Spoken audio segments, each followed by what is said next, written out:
Good morning, everybody. Good morning, if we could settle down. What a pleasure it is to have all of you here and to see this auditorium filled. I'm sorry it's for the reason, though, that has gotten us all so anxious. I have to lead with an apology. I wish we could be live streaming right now. We were actively working on it until late last night.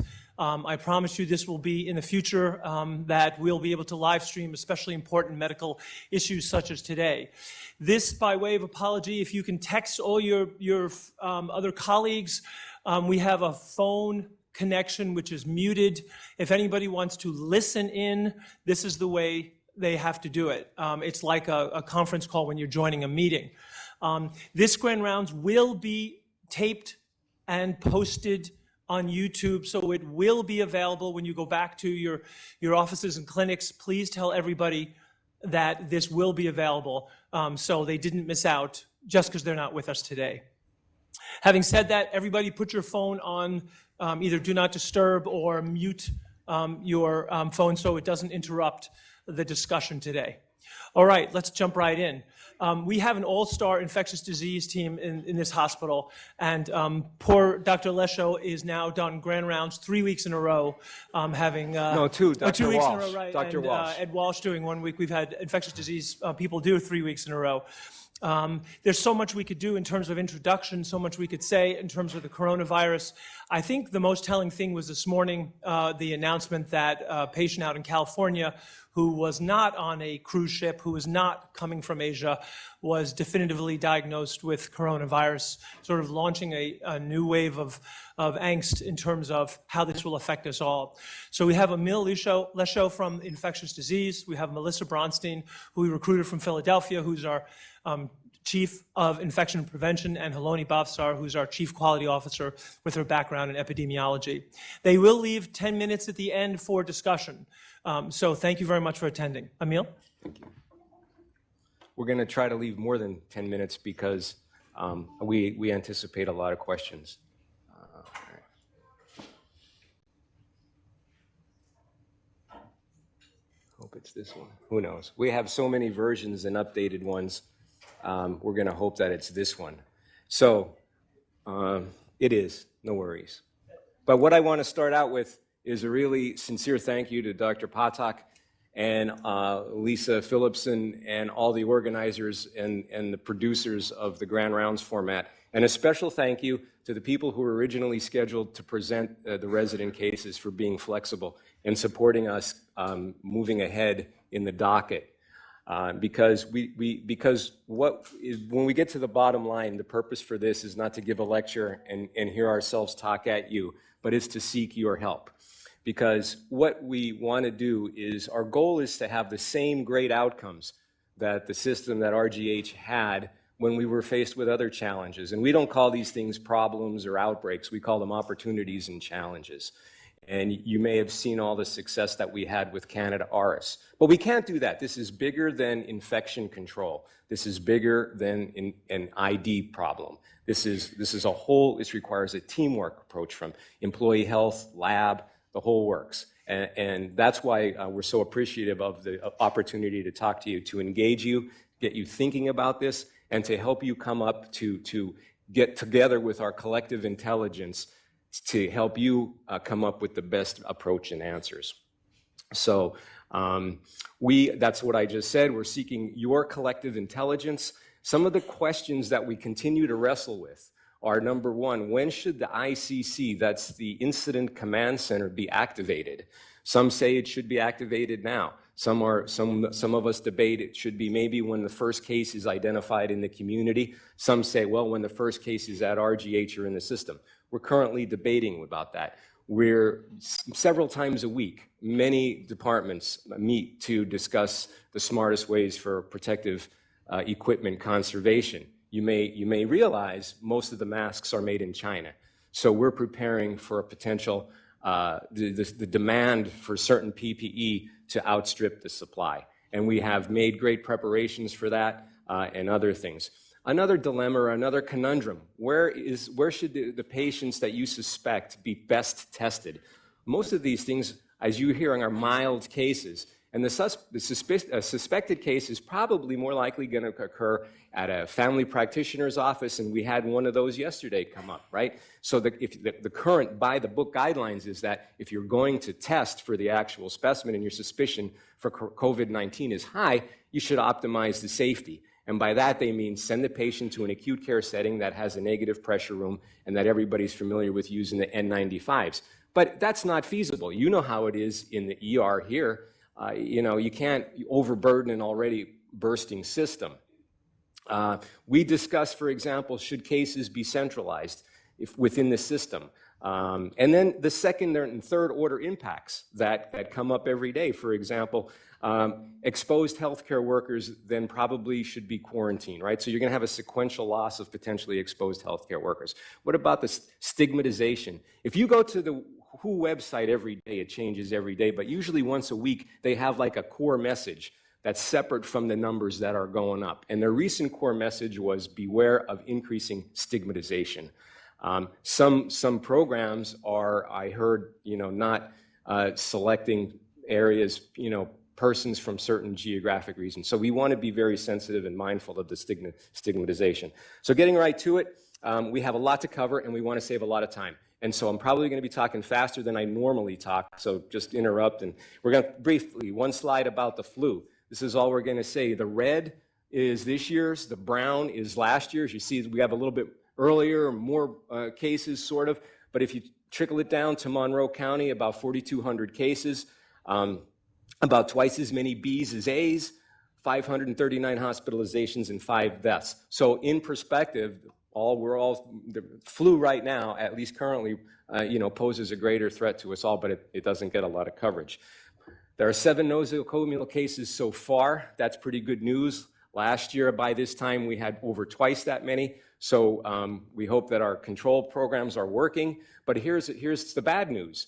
Up to 1,200 people in the system have declined to get the flu vaccine. And when I'm talking about trying to conserve PPEs, these people are required to wear a mask. And so we want to strongly encourage those people to consider getting vaccinated. And we've recommended maybe it should be a requirement. So keep that in mind as well. So let's go on to COVID. If you're doing a literature search, it's a little confusing because sometimes they talk about SARS-CoV-2. So the coronaviruses as a group are most known for the common cold. There are 4 main strains out there. The second line there is where the taxonomic classification of this novel virus fits. If you do a whole genome sequence comparison, it's about 90% identical to a virus that came from a bat and about 80% identical to a SARS virus that was from a human. It's the 3rd coronavirus to cross species from animals to human, SARS and MERS being the first 2. And we look at it as, is it more of an upper respiratory, is it more of a lower? And it's notable to say that SARS did both. And since this COVID uses the same cell entry receptor, it's expected or it's estimated that it might behave in a similar way. But what do we mean when we say behavior? Well, as a clinician, a viral behavior, you look at, I'm a lumper, so I lump them into mostly upper diseases and lower diseases, or both.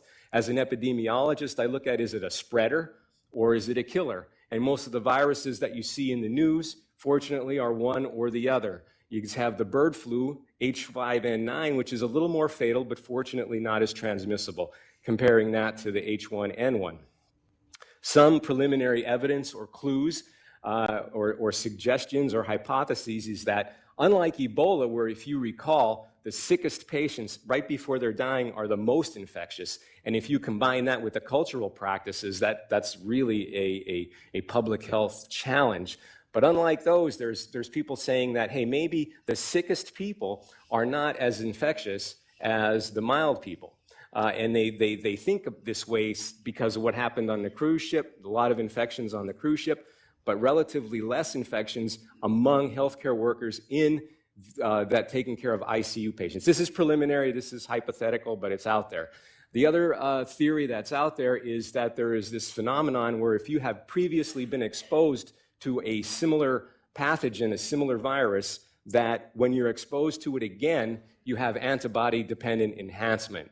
And there's papers out there that suggest that this is why people from Hubei province, maybe they were exposed to a similar co-virus, and that's why they have a little more severe disease than most of the other parts in the world so far. So how is this COVID behaving? This graph depicts how it spread over about a month from its epicenter in China from January 23rd to February 22nd, and on the top, it's a nice comparison of the three major coronaviruses in terms of cases, and this COVID is in red. SARS standard, or last time SARS is blue, and MERS is yellow. And you can see a nice comparison there.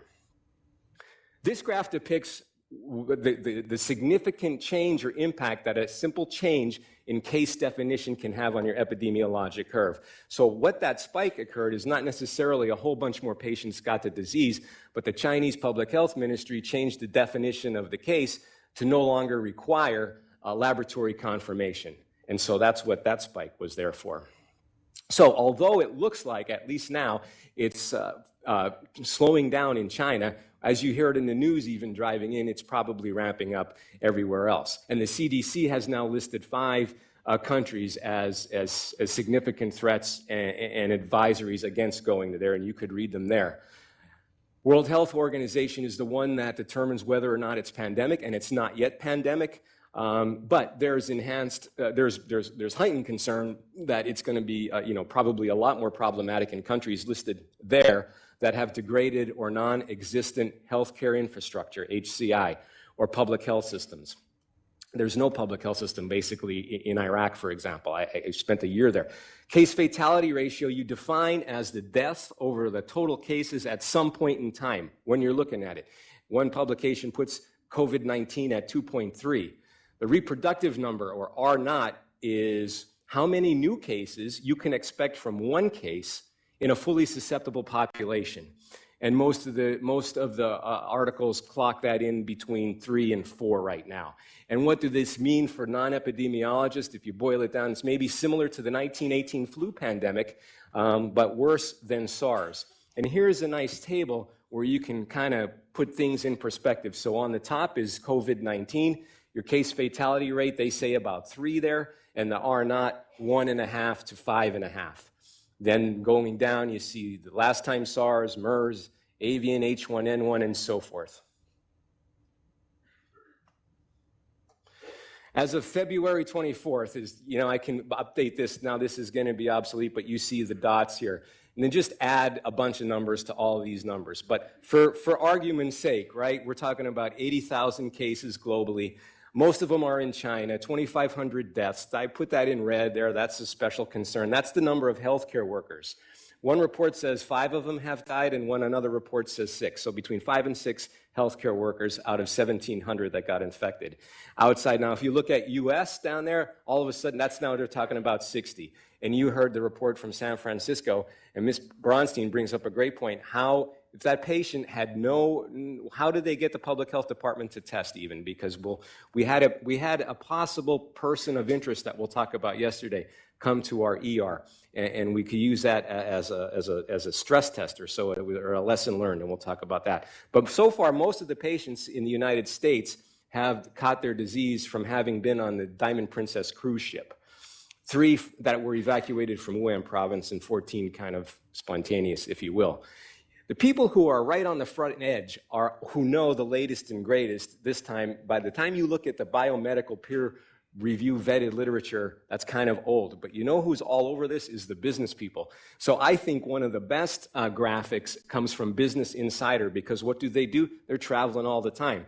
So it doesn't work on here, but this is a hover to discover. So if you go on there, you put your mouse, any little country in the world, and it'll spot it up. So they have now, it's up to 38 countries, and that was as of yesterday. The scope of the problem, you say, what's going on in New York? New York State, fortunately, there's no confirmed cases yet. Don't get confused with a person under investigation. I can only get the latest from the deep stuff from the health department every week, and that's not going to happen until this afternoon, so these numbers are from last week. As of last Thursday, there were 25 persons under investigation, 19 in the state, and 6 in New York City. and there was about 2,000 people under voluntary home quarantine. That means they come back, they're identified as at risk, and they're recommended not to go to school or work. So that those numbers are probably quite a bit higher. So what is a PUI, a person under investigation?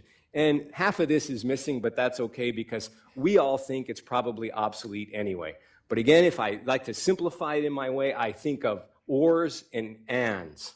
And you start with exposure to a confirmed case. So on the top is the first requirement, you have exposure to a confirmed case. That'll never change because there's no geographic. You have exposure to a confirmed case, all you need is an or. You need fever or symptoms. But if you don't have exposure to a confirmed case, and currently this was operationalized as recently as yesterday, because a person who came back from Hong Kong went a couple times to the primary care doctor out in the office and said, I'm sick since I've been back from Hong Kong.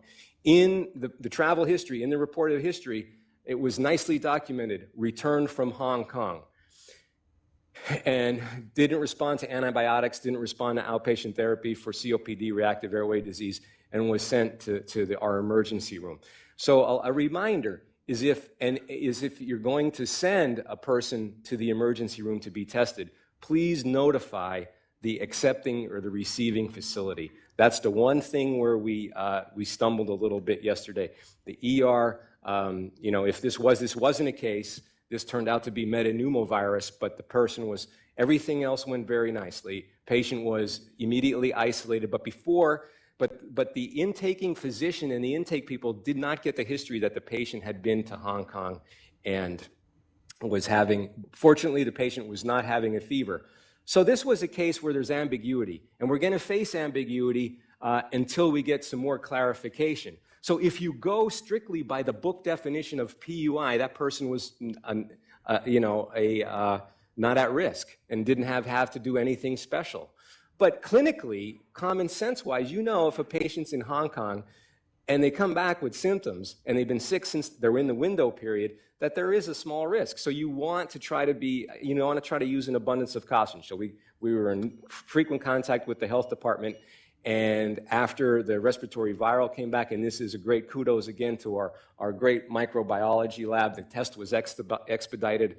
And the worst case scenario is when you're waiting for your respiratory viral panel to come back, you're gonna have to wait about 75 minutes. Correct me if I'm wrong, Gina. And what would happen is, because there's two machines down there, so what'll happen is if your PUI comes in and you send the respiratory viral, and that's what's recommended to be done. First, and Emily's gonna talk about it, isolate first, and then we'll talk about testing. So you get to the respiratory viral panel, you get it down there, you should have an answer ideally within an hour. Worst case is 70 minutes because you just missed the part before they put somebody else's in there right before yours went down. But as the number of, but going back, that person did not come back from mainland China or Hubei province. And so that's technically they did not meet the definition. But as we're not going to be able to use geographic discriminator much longer as the viral spreads. So keep that in mind. And another lesson learned, take a travel history. An initial travel history was taken, it was documented, but it wasn't relayed down the evacuation sequence. So now you have a PUI, what is contact? We get this question a lot. What is close contact? I like to simplify it in the most, you say like, well, the patient walked through the waiting room, or what is, so if you think about 6 feet for 15 minutes, that's close contact. Okay, so 6 feet in the same area for 15 minutes. But to get into all the weeds, if you're a household contact of a confirmed case, that's close contact. You're at high risk. Direct contact with a case or their body fluids as a healthcare provider in an unprotected situation, you're not wearing PPE, that's a high risk, that's close contact. Face-to-face contact, close face-to-face for any length of time, we're calling that close contact. Okay, but then most of us, the question comes up, we're in the waiting area or you're on the bus or something like that, you're not gonna know if they're a confirmed case. But anyway, think of 6 feet or 2 meters for 10 to 15 minutes. I put this up because it's always informative to compare what's on our public health website, the CDC, to Public Health England, because we get a lot of good tips from either one, and I don't have time to go for the one in Australia, but they had really nice tips. But it's interesting, what the United Kingdom is telling their citizens to do is, if you think you might have COVID-19 and you're okay, call first. Don't go out, stay home. That's what but that's to be discussed. So when you put the contact into perspective, you put that in and you come up with your risk categories. And as we said, a confirmed case, unprotected healthcare worker, that's high. Household contacts, partners, they're all high. Lower, but not low, is 6 feet for 10 minutes. And no risk is if you're more than 6 feet away for less than 10 or 15 minutes. Isolate first. This is still current as of a couple days ago. Fever plus symptoms plus close contact, that's probably a reason for testing. And that's pretty much repetition of what I saw.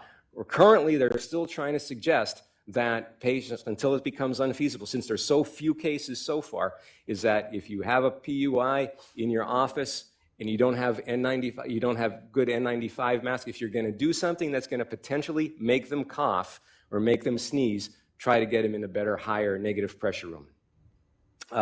Should we send, again, that's up for debate. But the number of samples that has to be tested has been slightly changed. So they want 2 nasal pharyngeal swabs, 1 throat swab, and a sputum. Up until February 14th, they were also saying get serum, but that's no longer the case. If they're not coughing, if they're not producing sputum, it's recommended that you do not induce it. So this is currently how it's being operationalized. Your patient comes in, you get a respiratory viral panel. If anything is positive on there, you're good to go, you're done. But that may change, and that's what happens. Another important point is that there's coronaviruses on that panel. They are not COVID-19. So if they test positive, that doesn't mean it's this one. It means it's probably the common head cold. So I'm going to fly through some current literature really quick to give other people some time here. But I want to point you out to this website right here. Frequently asked questions from healthcare providers, and it just keeps growing and growing. Who is at risk? When is somebody infectious? Existing respiratory virals, do they detect it? We've addressed a few of these things. When is it okay to discharge? What about pets and animals? We don't have time to go into all of these things, but I want you to be aware that if you have those questions, that's a very helpful website. What I want to talk a little bit about is what you might be interested in is clinical features, the bottom line there. So let's talk about some clinical features. Increasingly, we're learning that there is probably asymptomatic transmission, and if you talk to I should caveat this, I'm not a virologist, I'm not an immunologist, but we have world-renowned ones in the audience here, and they are not surprised by this. But if you're into charts and graphics, this was a patient who was asymptomatic in the white period, and the top, that's patient W. He had short dinner at a teacher's conference with patients with the teacher, patient A and D. And then you can see when in red they developed a disease, and the plus is when their PCR tested positive. And they put that all together and say, well, this is potential pre-symptomatic transmission. And if you know that there was a report out a while ago from Germany where they said this is the first case of asymptomatic transmission, they kind of semi-retracted that and took a step back, because when they went back, they said, well, maybe the patient was really symptomatic. So I find it interesting that whenever you see a report now, it seems about asymptomatic or pre-symptomatic transmission, there's always qualified, possibly or potential, as in this one. And then here's another one. Patient 1 on the top, no symptoms, and when you don't see any color along that line there, that means they're just feeling fine. That's the asymptomatic period. The yellow line is when their symptoms begin, and the blue dot is when they tested negative for a piece. So you have patient 1, no symptoms. I don't know why they tested him. We don't have time to go into it, but they tested him initially, and his PCR was negative. And then when you have a red dot and the line, that means it was when their PCR, when their test was positive. So increasing, and then you heard on the news maybe today about the person in San Francisco at in one of the medical centers that was not, apparently, supposedly not having any contact with anything and fairly asymptomatic. How about clinical? So we have a lot of case series, and I'm going to go in increasing strength now. So single center retrospective from Wuhan University Hospital, 138 patients, the mean age was 56. Hospital-associated transmission was suspected in healthcare workers. In all the healthcare workers who got it, when they looked at it, they suspected nosocomial transmission, and they comprised almost 30% of all the cases. Fever, fatigue, dry cough, you can read the percentages there. A clue might be lymphopenia. 70% had low lymphocyte counts, 70% had prolonged PT, 39%, for whatever that's worth, had an LDH. But interestingly, CAT scan is abnormal, and every report says all patients had abnormal CAT scans. 26% of these patients required ICU admission, and 4 ultimately needed ECMO. They were treated with various combinations of Tamiflu steroids and antibiotics. 34% discharged, 6 died for an overall mortality rate of 4.3. Again, that's a select population of people admitted to a hospital, which is why that's the mortality. This is a single center breast perspective also, but it's in a little bit larger number of 710 patients who were confirmed to have COVID, but they just looked at the people who were in the ICU. So this is even a more select group of patients that required admission to the ICU. Mean age 59, a little bit more men. 40% of them had comorbidities, diabetes, COPD, again, fever in almost 100%. Time from admission to when they got admitted to the ICU was about a week. These people had a high mortality, 61% mortality at 28 days. And the authors conclude that compared to survivors, fatalities were older, more likely to develop ARDS, more likely to need ventilation, and 5% went on to develop a healthcare-associated infection. Here is a prospective study, but a smaller group of patients, 41 cases admitted. Less than 50% had underlying disease. The mean age was a little bit younger. And again, the theme is fever, cough. You can see the percents. Dyspnea developed in about half of them, and the time from illness onset to the onset of dyspnea was about 8 days. If you were in the ICU, you had higher cytokine levels, all those cytokines listed in there, interleukin-2, et cetera. Complications, about a third developed ARDS, 12% MI, secondary infection.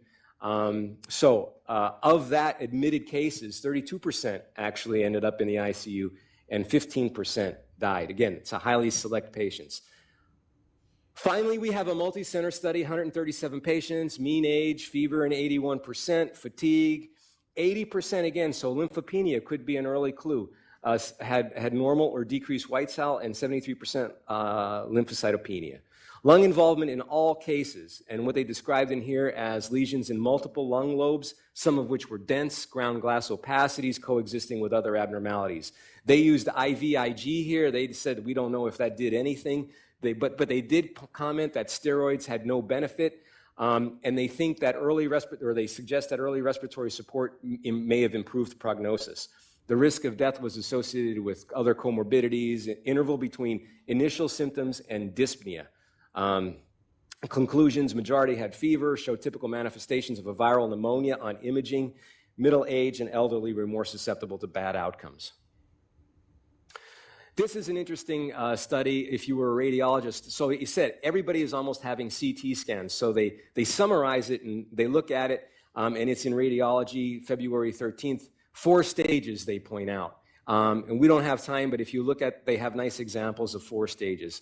And they're the early stage, a progressive stage, a peak stage, and an absorption stage. In patients who recovered, they looked at these stages, but I just want to put that out there for your awareness to save time. Estimating fatality. So how about an estimate in somebody that's a group of patients that's not necessarily in the hospital or not even in the ICU? Where can we do that? So this was data and modeling, and the data came from a highly observed group of 565 Japanese citizens who were evacuated from Wuhan, who were closely monitored for symptoms on a regular basis and who were regularly tested. And you combine that with your mathematical modeling and your assumptions of this mean serial interval and an infection rate, and let CT be the cumulative cases by time t, and Q be the ambient air temperature, and 14 other things in the equation, and you come up with an infected fatality risk. In other words, a risk of death for anybody that gets infected of somewhere between 0.3 and 0.6%. And they say that that's similar to a 57, 58 Asian flu pandemic. This was just recently out, and this is a nice summary. So you want to go to the horse's mouth, this is it. This is what the Chinese Center for Public Health reported on 75,000 cases. confirmed cases, suspected cases, the age distribution, spectrum of disease, 81% mild disease, severe disease in 14%, and critical disease overall in 5%. So that's in the Chinese, in mainland China. Case fatality rate there, mostly in Hubei province, 2.3%. Healthcare personnel infected, similar to the number I gave you earlier, 3.8%. And 5 to 6 deaths among the healthcare workers. No treatment yet. GS 5734 shows promise. Maybe it was, I think this is one of the ones that was maybe potentially effective for MERS-CoV, and this is being investigated. What about cleaning this thing? Okay, this was a nice meta-analysis, looked at 22 studies and showed that on typical hospital surfaces, it'll live for 9 days. Typical cleaners such as ethanol, hydrogen peroxide, bleach for 1 minute really do a nice job, no problem, and that's what's recommended. A lot of hospitals use quaternary ammonium compounds. They are slightly less effective. So bleach, hydrogen peroxide would be the way to go. Important numbers right here, and also important numbers you'll get from Melissa is the numbers for infection control. If you're out there and you can't reach the local health department, you can go CDC local health department, and it has the numbers for your local health department anywhere in the United States. And that's actually where I got the Monroe County from. I know it, but it worked. If you can't reach your local health department, New York State has that one, and then they have a 24-hour hotline. And if your office or your practice is getting bombarded with phone calls and you want to, shift some to the, there's a public health line specifically for public health questions, and that's that number there. The bottom line you're seeing is increasing cases and increasing locations. Along with that, stigmatization is increasing. And what we need is our collective intelligence so that we can achieve the same great claimed outcomes that we've had for other challenges, such as Canada, RS, hepatitis B. It's all here. So again, we're very thankful and grateful, and I'm going to turn it over now to Ms. Bronstein.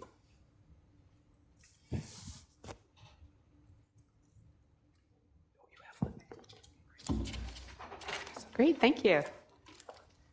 Good morning. So this section of Grand Rounds is really to talk about what are the control measures we need to have in place to be sure that we can promptly identify, isolate, and communicate appropriately about a case of COVID-19. I just want to tag on to the back part of what Dr. Lesho was saying, that if you feel the need to contact your local health department, call infection prevention first, and we'll have the contact information for you, because infection prevention wants to work as your partner in and liaison with the public health department. So as we think about control measures for COVID-19, we draw a lot on our experience with how we manage other communicable diseases, specifically our experience with Ebola. And we use the model that NIOSH first proposed. This is a National Institute of Occupational Safety and Health. And remember the framework that our most effective means of controlling the risk of transmission of infection is through elimination and substitution. That's difficult to do in a healthcare setting. So a lot of our policies and procedures are modeled upon the concepts of engineering controls, administrative controls, and the use of personal protective equipment. But do keep in mind that PPE is actually one of the lowest levels of effective ways to control risk. So as I mentioned, as we think about managing patients with suspected or confirmed COVID-19, we rely on 3 pillars: to promptly identify these cases, to isolate them properly, and to communicate that information appropriately. So we're going to spend some time talking about what mechanisms we've put in place for Rochester Regional Health to identify patients who have risk factors for COVID-19, and also employees who may have risk factors for COVID-19. We want to talk about our isolation methodologies, including environmental controls, administrative controls, and the use of PPE. And then how we are communicating about COVID-19 by providing education, such as Grand Rounds today, and how we share information internally to Rochester Regional Health, as well as externally with our partners in public health and with the community at large. So these are the approaches that we take, and this is directly from the CDC. And of these 8 items, we're going to go through and talk a little bit more about the specifics, but because we're probably going to run out of time, just giving you a sneak preview. of what we're going to be talking about. So the number one thing, I talked about the 3 pillars: identify, isolate, and communicate. And truly, the most important one of those pillars is to properly identify these cases. Because if we don't identify them and we're not thinking about the potential for COVID-19, just as if we're not thinking about tuberculosis, none of the other control measures fall into place in an appropriate way. So we want to be sure that we have a way to screen these patients appropriately. And ideally, we're screening for patients who may meet generic risk factors before they even set foot in any of our practices or in our emergency department. So we're currently working with our call center to train the staff there to listen for keywords such as fever, such as recent travel, to see if they meet criteria to be potential COVID-19 cases. And if they are, the call center works with the provider's office to be sure that they're prepared. And if necessary, they're ready to meet that patient out in the parking lot with the appropriate PPE to be sure to gather more information. But again, communicating that information is key. For all patients in all locations, we want to be sure that any patient presenting with signs or symptoms of respiratory illness is wearing a mask as quickly as possible when they enter the room. We learned this lesson when we had measles in our community. If we can promptly get this patient covered with a mask, we can minimize our number of potential exposures to other patients and to staff. And we have updated our travel screen process so that we can promptly identify persons with risk factors for COVID-19. And the illustration on the right, you may recognize that. That was a poster that was designed by the New York State Department of Health for Ebola. These signs are still available. They're still available in 10 different languages. There's one also available strictly in Chinese, in a generic Chinese language. So these are available, and ordering information is available, contact infection prevention, if your practice or your location is interested in getting these signs for your areas. So this is just an example of how the travel screening process has been updated within EPIC. So for the last several years, we've been asking about, have you traveled outside of the country? And if someone would say they've traveled to the Democratic Republic of Congo, it would ask about specific symptoms. This has been updated, so now if someone says, yes, I've traveled outside the country to China, it prompts to ask about signs or symptoms of respiratory illness. And that triggers a cascade of events, including a warning sign, as you see at the bottom of the screen, that says this patient meets risk factors for novel coronavirus. As Dr. Lesho was saying, it feels as quickly as we can create these updates to our EMR, the world events change. So this is in the process, again, of being updated. So please, we want to be sure that all our staff members across our system are aware that changes will be taking place as the situation evolves. And we just need to be alert and follow the travel screening questions, because they're designed to help us improve our opportunity to capture patients who meet risk factors. You know, we've been doing this for so long. A lot of practices are trying to cut corners, try to be more efficient. But when we cut out the specific questions as they're posed, we miss an opportunity to capture someone who could have risk factors for COVID-19 or Ebola or MERS, Middle Eastern Respiratory Symptoms. A little factoid, not all of our practices use EPIC for their EMR. We have several different electronic registration processes and some locations that are still using paper. So we've also updated these other registration processes as well to be sure that we're capturing these patients and being able to identify these patients promptly. Once we've identified a patient who potentially meets our risk factors for COVID-19, we have updated our policies to state that these patients are managed with standard, contact, and airborne precautions, including eye protection. So we want to be sure that all of our locations have eye protection and can follow appropriate precautions. We want to be sure to place the patient in preferably a negative pressure airborne isolation room. And the components of an airborne isolation room include that it has 12 air exchanges per hour, it exhausts directly to the outside, and once the patient's in a negative pressure room, then they can take their mask off, because everyone walking into the room then is wearing appropriate personal protective equipment. But if they're staying in just a regular private room, the patient should keep their mask on when they're in that location.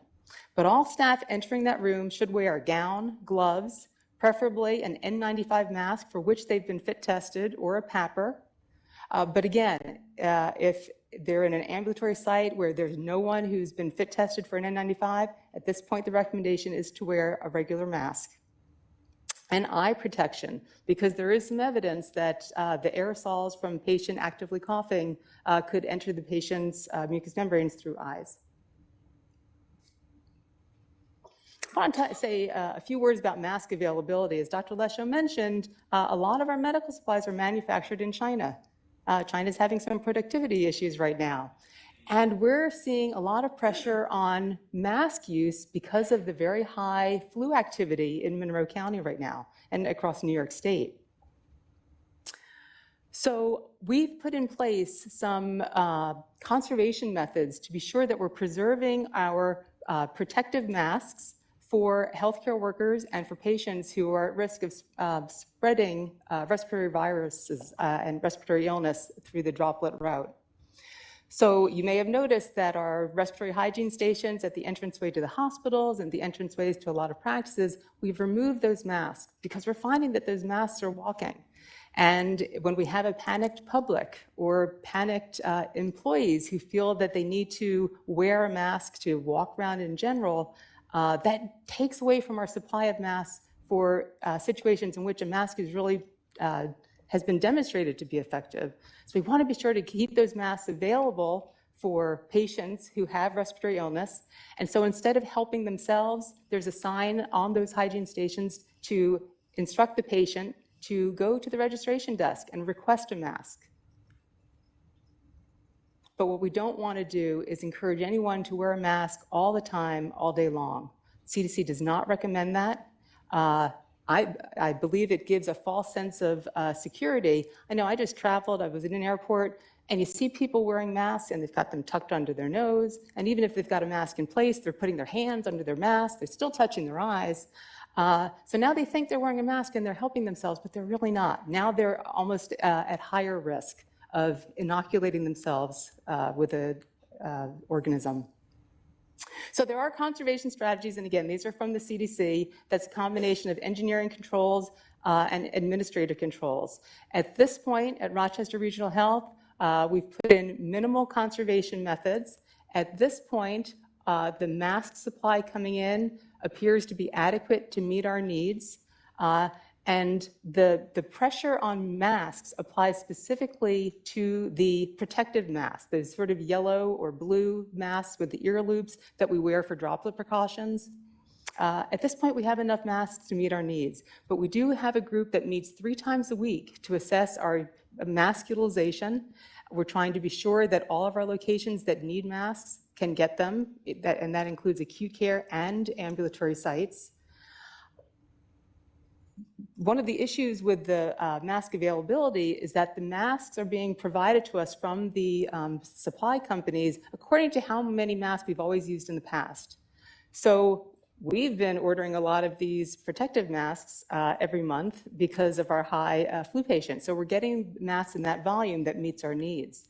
Now that we've had a case of community spread coronavirus, that potentially means that more patients may be suspected or people under investigation, which when we're putting them on airborne precautions, now we need to use the N95.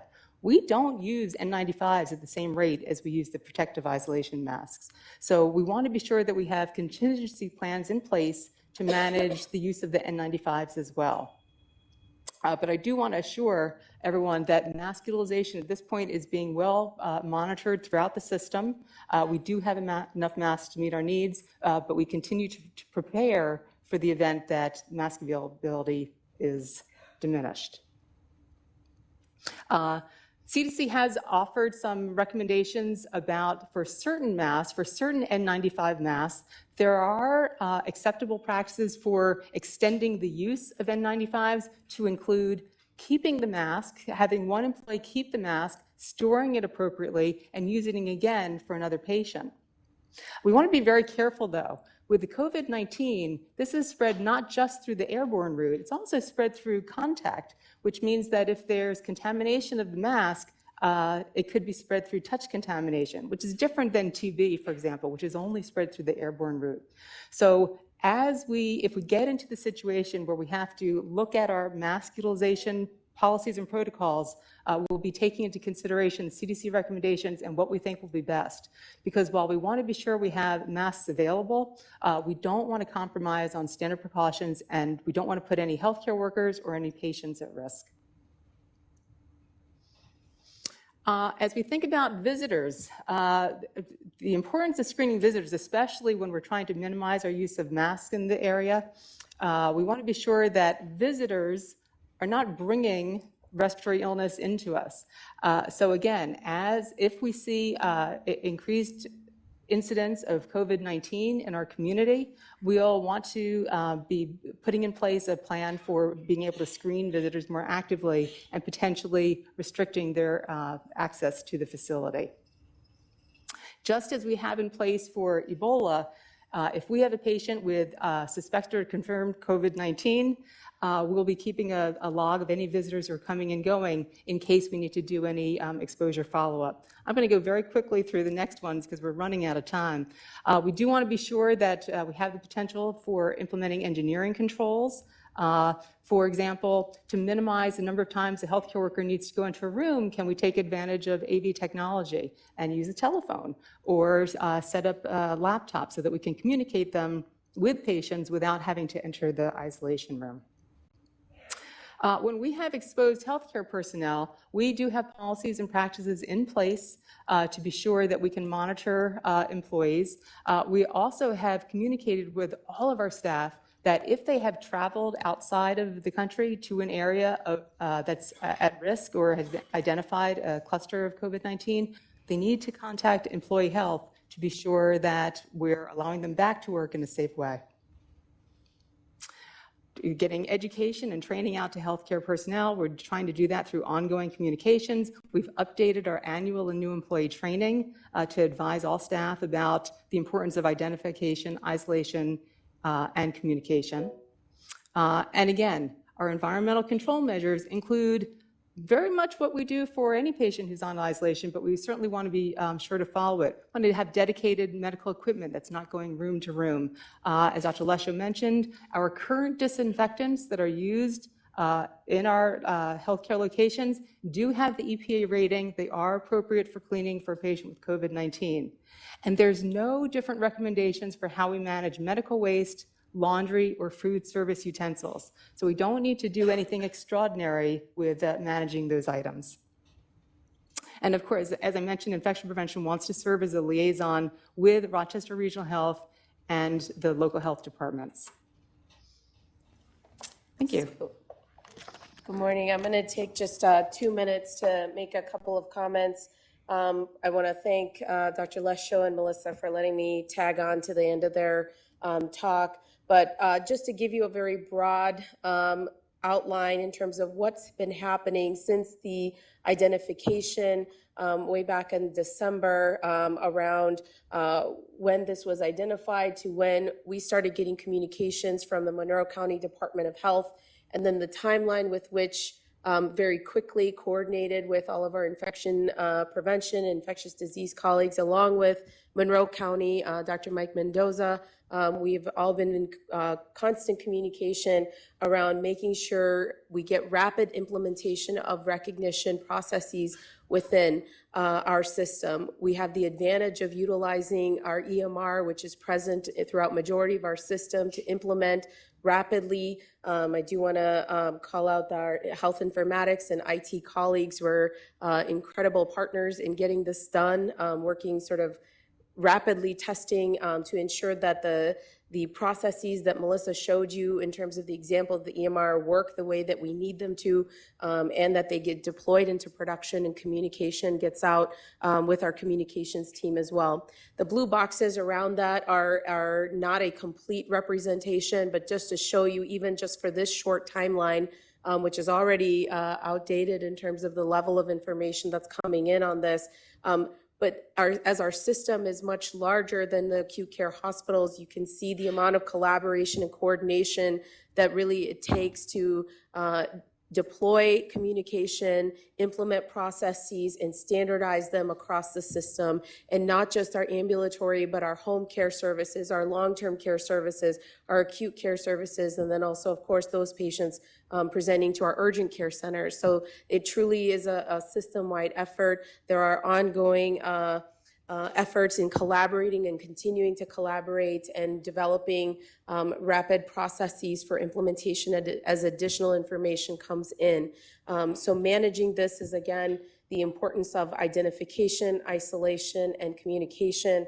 Our challenges are not unique to us. This is not just a community issue, but a nationwide issue in terms of the expansion with which this virus is going out in the community, ensuring that we have appropriate utilization and availability of equipment for healthcare providers and for our teams, and then just managing the communication and fear with which this is coming.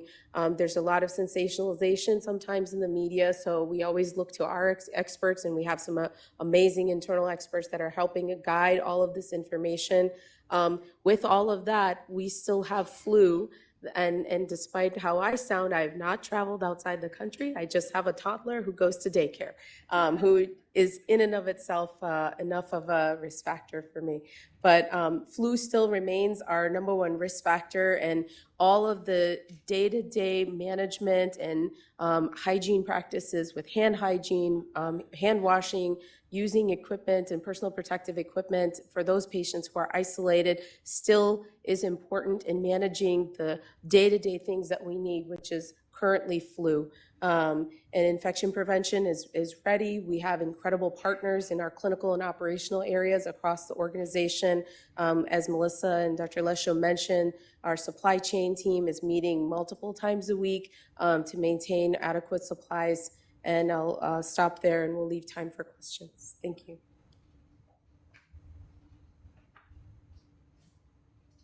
Questions? Yes. I know how hard you guys are working, so I would actually like to invite a round of applause for the team.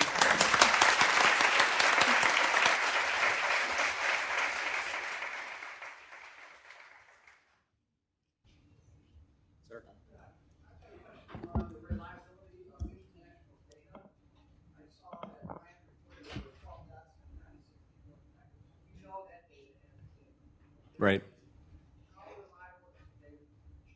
The question is, we're going to try to repeat all the questions. How reliable, the data reliability from international sources, especially from places like China and Iran, I can't comment on that. I mean, it maybe Dr. Walsh and Dr. Falsey can say that, but I think there is some degree of, you know, I can say that CDC and World Health Organization have been invited repeatedly, have been offered to go to China to help out, and there's not been much of that. So all the data that I presented is from, you know, origin of one place.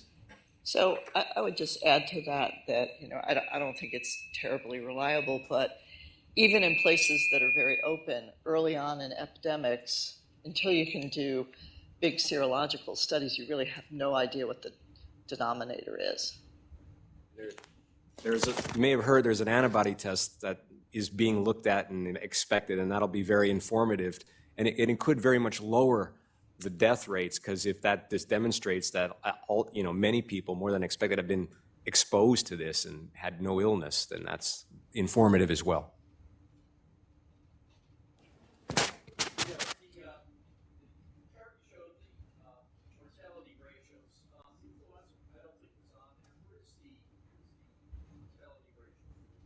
About 0.1%.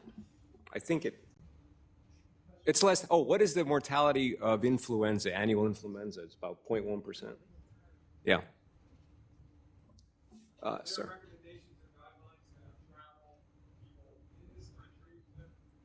Yeah, those 5 countries, you're recommended not to go there. Otherwise, no. But you can get the latest recommendations for travelers at the CDC website by country, as they're updated. There's actually two sources for recommendation for travel. CDC has one, and they raise their levels based on essential or non-essential travel. Some of those countries on the list have already been added to the do not travel if it's non-essential. And then the State Department also has travel advisories that usually follow right after the CDC, sometimes not to the same degree, but from a health perspective, I think CDC is the main source for travel advisories.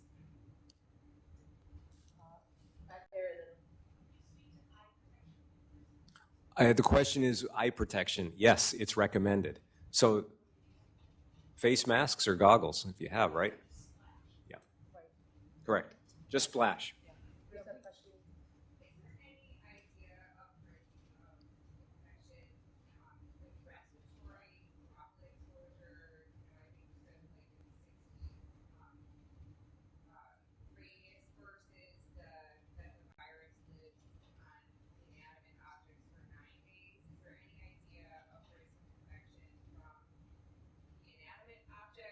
Well, I think if you extrapolate from other respiratory, the question is what? I think if I understood it correctly, your question is what is the risk of getting disease from fomites? Essentially, if the virus lives on a table for 9 days, right, versus you're around someone who's sick, how at risk is the public from sharing a shopping cart or sitting on a bus seat with someone who's just I think that risk is lower than actual, sharing air and droplet space with it, but it's not negative. I mean, for those 9 days. But then that speaks to the importance of just good hand hygiene. Frequent, as Melissa said, if you wear a mask the wrong way, or we generally touch our faces 23 times an hour. And I have looked at that. And so put a mask on and you're probably going to touch it 50 times an hour when it gets itchy and stuff. So.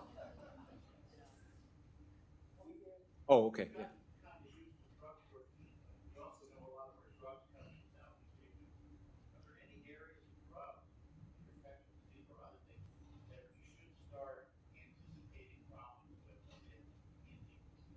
The question is, and I'll defer this to Dr. Walsh and Falsey's and our pharmacy, are there expected shortages of drugs, specifically antivirals, maybe, I know antibiotics, we see it all. Well, right now there is no treatment for this, so, yeah. Oh, well, we already deal with disruptions on a daily basis. For example, we don't have any unison, and that causes us to overuse Zosyn. And one of the greatest threats is increasing antibiotic resistance, where we have infections that are resistant, and nobody's interested in developing antibiotics because of the market forces and other things. But I think you can anticipate all kind of shortages. As of now, I mean, we have, like I said, weekly or 3 times a weekly meeting with our supply chain team, and the drug issue has not necessarily been raised as a result of production in Asia, but we can validate that. In the back.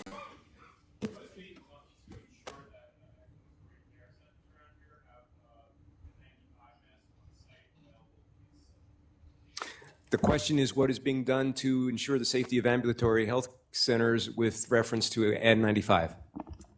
Yeah, thank you for bringing that up. We recognized that as a concern when we started to see increase in measles activity. So we've created a plan where we are going to identify trainers who will be fit tested that will be geographically spread out through our entire ambulatory care provision area. And in the case of identification of a patient or a person with COVID-19 or measles, we will do some just-in-time fit testing and make sure that the masks are distributed at that time and get the fit testing done at that time so the employees can use the mask safely.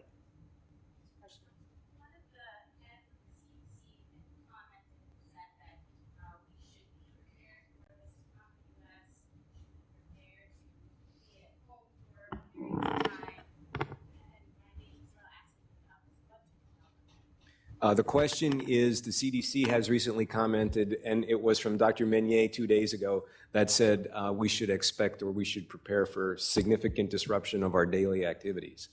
And what do you tell your patients? You tell your patients that it's always back to the basics. Well, number one, if they haven't gotten the flu shot, that's most important. The flu is still out there, and there's something you can actually do about it. Yet, only 50% of the people in the country seem to get the flu shot. You advise them, most importantly, if they're sick, not to go to school or work if they can. There's an article again in the Business Insider that speaks to the problem of presenteeism in the U.S. workforce. So if you have a fever or you have respiratory symptoms, if at all possible, don't go to school or work. You should prepare for maybe being, if you're inadvertently exposed to a person that has a confirmed case, you could be, asked to stay home for 14 days. You should have normal, not a run on, the grocery stores, but, just be aware of it. Just a little extra knowledge is a good thing. I should also point out that any of those websites, if you go to the Public Health England, if you go to the CDC, you could spend days on going through these websites because they try to have a plan for everything. So, and one of those plans includes, what if one of your patients is given the 14-day lockdown, but yet they have routine appointments? Or what if they have an urgent appointment? What should they do? I would advise you to check those, and that's under the frequently asked questions. Questions come up for home health care. What do you tell the home health care nurses who go there, when they have to go do lifetime care or outpatient antibiotics? So those are being addressed, but they're in a state of evolution. I would say if you have a patient that's on 14-day lockdown and they have a routine appointment that can be rescheduled, reschedule it. But another thing that it's on the website that the CDC says, do not withhold any needed necessary procedure or what you would otherwise do for good care, just because there's coronavirus, the COVID-19 is an issue. So we're used to the flu season coming and going. That pandemic. Is this going to be with us for the next year? How long does this last? I could tell you what our administration's, the POTUS is. You probably know. I think I've overheard from our experts, Drs. Falsey and Walsh, that you don't know if it's going to be seasonal. I mean, what is a season? What do you guys want to comment? So, at this point, it's very unknown. For measles, in a non-immune population, it will continue to spread until it infects everybody. But with these, nobody knows why flu does what it does and why it goes away. It never actually really goes away. And, when we first got the H1N1, it was in June. So it's total conjecture, but my suspicion is that it will continue to spread for a while until the population develops immunity, and then some kind of pattern may be established. The other coronaviruses that are kind of the more common bronchitis things are relatively seasonal, that they're along with all the other winter crud. So I would expect, and I don't know if, Ed, you have anything to add to that for a while it's going to be with us. So if you plan to go to Italy this summer, There's 300 exchange students on the way to Syracuse University who have been repatriated from Florence. Yeah, these are unknowns, Jerry. I'm sorry. You're just going to have to play it by ear. My own personal advice would make sure you have refundable tickets. And I'm serious. You want to consider that. But as far as what Ann said, I think the point with measles, and you could look at some of the other epidemics that have occurred, Zika virus, for instance, West Nile virus in the U.S., for instance, it just continued and continued because you have a completely non-immune population. And H1N1 in 2009 really did just continue until it settled into a wintertime pattern. But when it first arrived on the scene, it just continued, probably until you reached a threshold at which enough people had been infected and then become immune, and the seasonality can then move in. But we will see. I think you were up there. What's your plan for returning healthcare workers from pandemic or soon to be endemic areas? Any plan for dealing with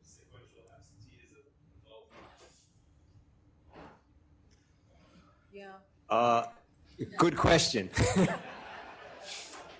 And the question was, what's our plan for dealing with returning healthcare workers from endemic areas? I think we will definitely follow the guidance of the CDC.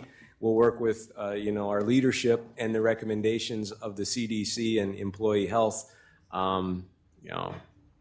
Mayo? We've expanded our restrictions on return to work for travelers. So I would urge you to be judicious in where you travel. Follow the news. So it's very possible that when you come back from vacation, you may not be able to come back to work for 2 weeks. We've had several employees already who've been quarantined, asymptomatic employees quarantined after trips. The follow-up to that is that you're running out of masks. What do you want to have hospital employees? Hey, everybody, it is 9:36. Dr. Lesho can stay for another minute, but I just wanted to give everybody a chance to applaud our three speakers.